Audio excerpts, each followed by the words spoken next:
Hello again. I've been looking at this box for a while because it was bought early on, not by me, but the person left the original price on it. That tells me maybe, perhaps, more than likely this was bought at a store and it wasn't tracked, it wasn't necessarily sold after someone pulled something cool out of a case. So this is one that I wanted to open. I've just finalized a deal on a case of Arcane Rising, so that'd be cool. I'll do the mail day when that arrives. So let's get stuck into it. I have never opened a first edition Arcane Rising, so this is going to be fun.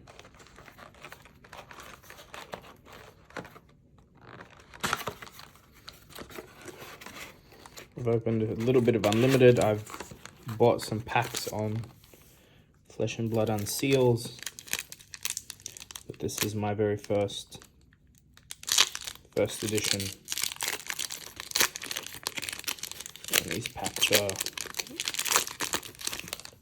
tight is the word.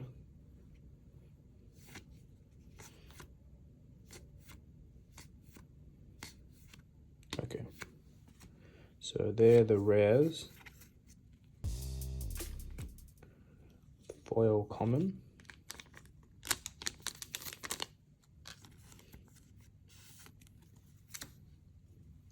And equipment.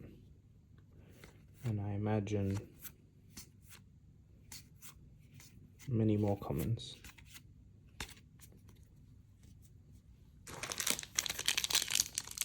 So I believe these were the same print run as the Alpha Welcome to Wraith, except without the misprint, with the pink instead of the red. Rare number 1. First super rare of the box, Pursuit of Knowledge.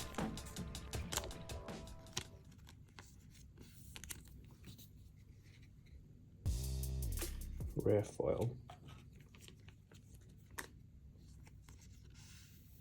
These cards are a little bit bent.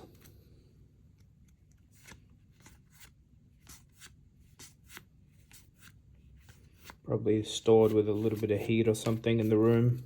Like I said, this is an old box. It was sold for 120 Australian dollars, which is probably a bit less than 100 US dollars.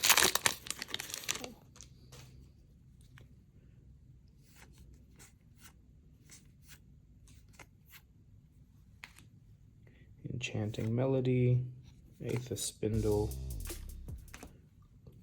Common Foil, Sunkiss. I'm assuming the foil is the slot to look out for anything cold foil or legendary or fabled. So it's about halfway through the pack.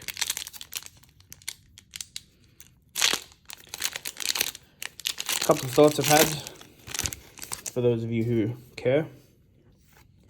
There's been a little bit of noise.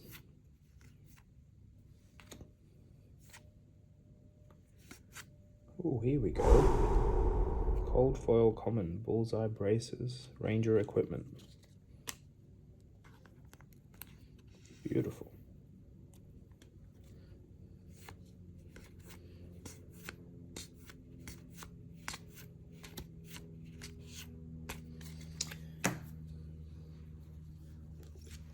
So the noise been revolving around the game,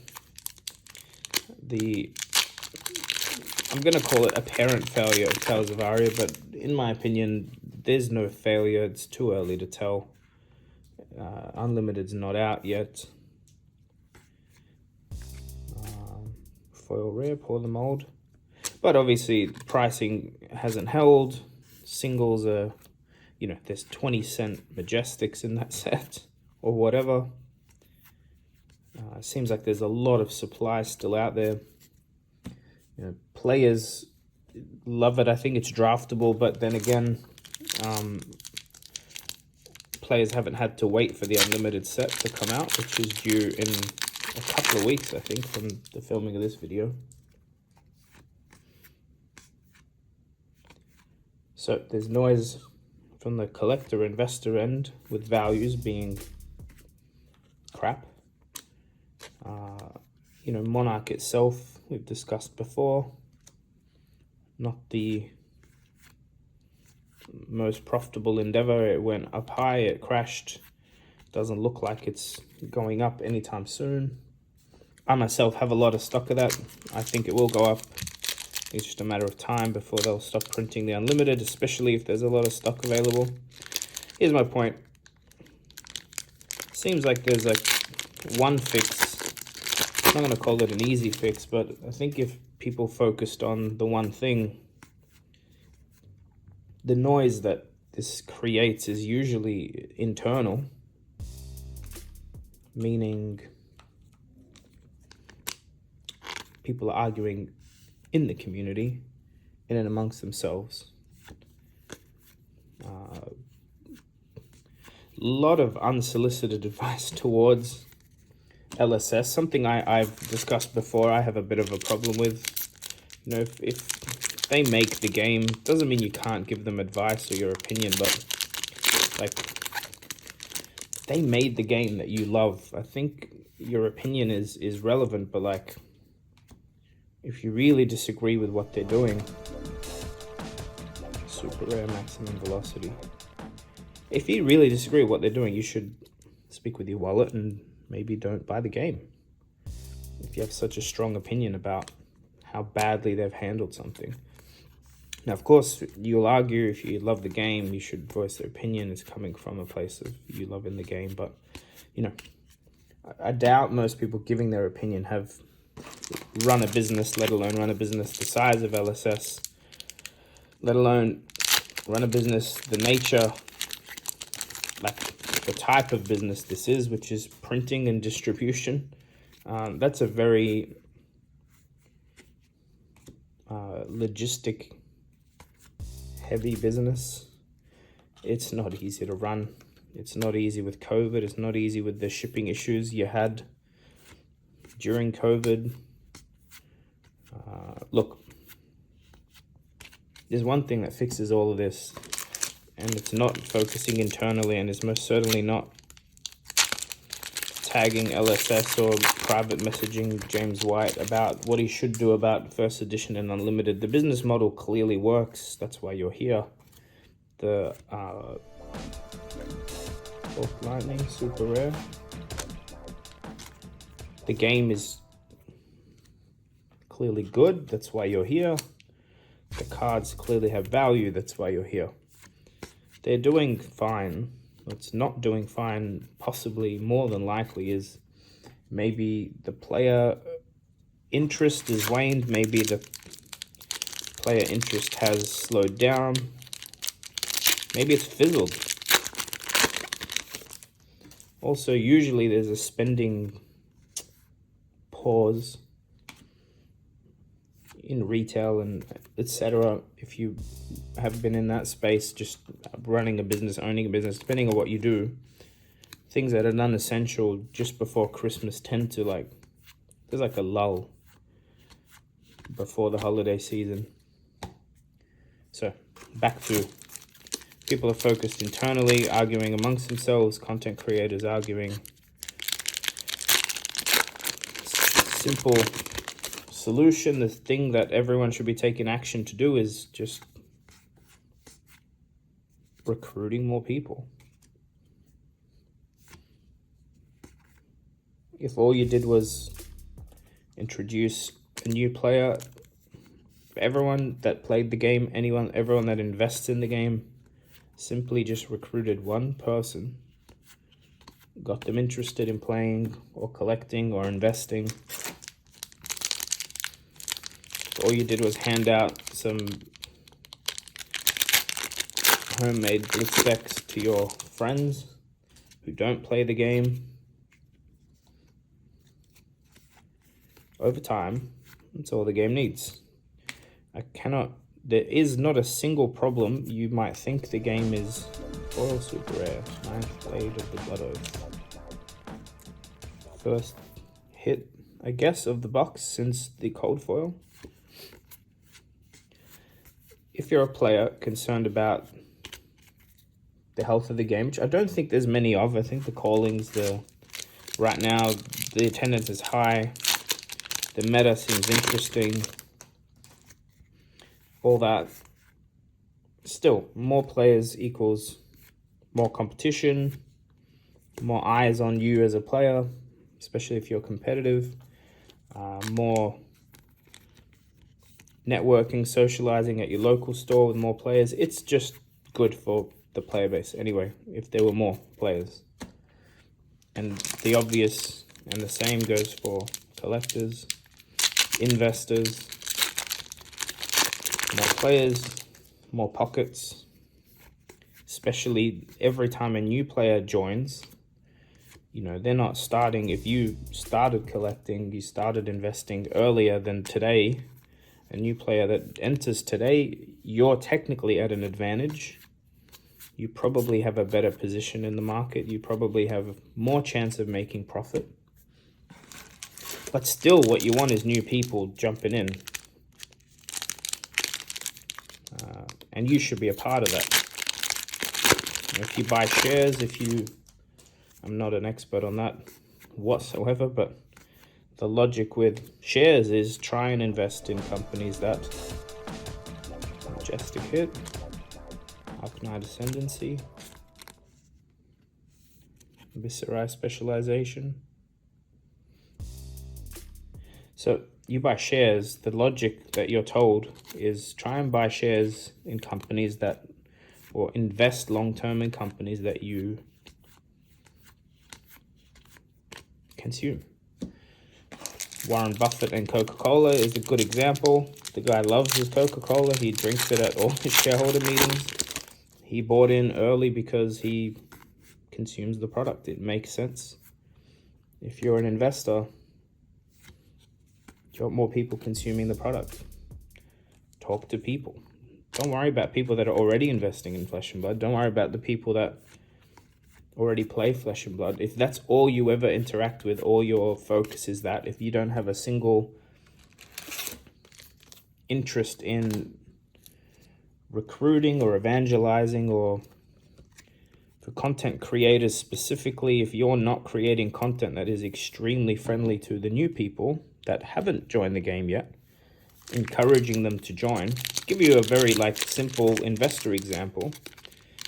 If you're trashing Monarch and Tales of Aria, you're missing the point. If you're an investor that jumped in today to Flesh and Blood, those are your entry points. You should be looking at these first edition products that have tanked and buying a position in that. You know, you're not going to, you can, I'm not saying it's a bad idea, but you're less likely to buy a 3,000 Australian dollar, 2,000 Australian dollar Arcane Rising box, or a 5,000, 6,000 dollar Alpha Print box. Hello. This is a hit. Command and Conquer, first edition.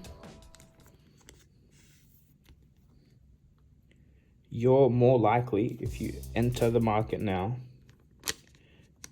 the best value right now, the smartest investment right now are the products that are at a low, not the ones at a high. A lot of you, and I am going to call you out, specifically content creators now, talking any negative stuff about these products. You're only looking at it from a perspective of someone that's maybe been active in the game, in the community for a year or more. But this is a great time if you're a new investor or a new player to enter the market. Things are affordable. That's my 2 cents. If you're in it, you should be focused on bringing people in. I'm doing that myself tomorrow. A friend's visiting. I've got some Blitz decks. I've got some unlimited booster boxes we might open. And believe me, I'm no expert player. My focus is the the collecting side. But, you know, if I can get him interested and he spends some money on the game at any point, that goes a way to improving the price of what I currently hold, and it goes away to growing the game, which grows the market I'm in. Anyway, you guys get the point. Focusing internally, this is not an internal problem. There are no internal problems as far as I see it. The market has ebbs and flows. There's going to be good releases and bad releases. There's going to be uncertainty and speculation and external factors like COVID. None of that which you can control. One thing you most certainly can control is you talking about the game to people who have never heard about the game or are on the fence about the game. That's what you can control. That is the way to improve every aspect of the game. Sell it, talk about it in a positive way, but more importantly, talk about it to the people who are not buying, who are not in it. If you purely focus, and there is an elitism aspect to most of this stuff. People like to say, oh, I got in WTR Alpha, I was at the first calling. Like, sure, man, but if you want the game to grow, that shit is irrelevant. What's more relevant is what can a new player look at now? They can't backtrack 2 years and invest like you did, or start playing when you did, when the player pool was smaller, when the skill level was lower. Time of the Arcanite. This might be the last. Oh, I just go. It's the last hit of the box, and a foil Command and Conquer pops up. What a fucking way to end it. Again, not sure about values. I will post them, but geez, I know that's a hit. Look, yeah, don't focus on you. Don't focus on the existing player base. Don't focus on. I'm not saying don't create content for that, but the benefit to the game comes from all the new eyes, all the new people. This game does not have a huge market penetration. It's a tiny, tiny percentage of the market, the world market of cardboard sales. It's a fraction of Pokemon. It's probably a fraction of Yu-Gi-Oh! And MTG. It's tiny compared. It's doing well, but focus on getting more people in. Cold foil, foil super rare, foil majestic, and I think it's the one to hit, and 2 regular majestics. Thanks for watching. Thanks for listening to me ramble.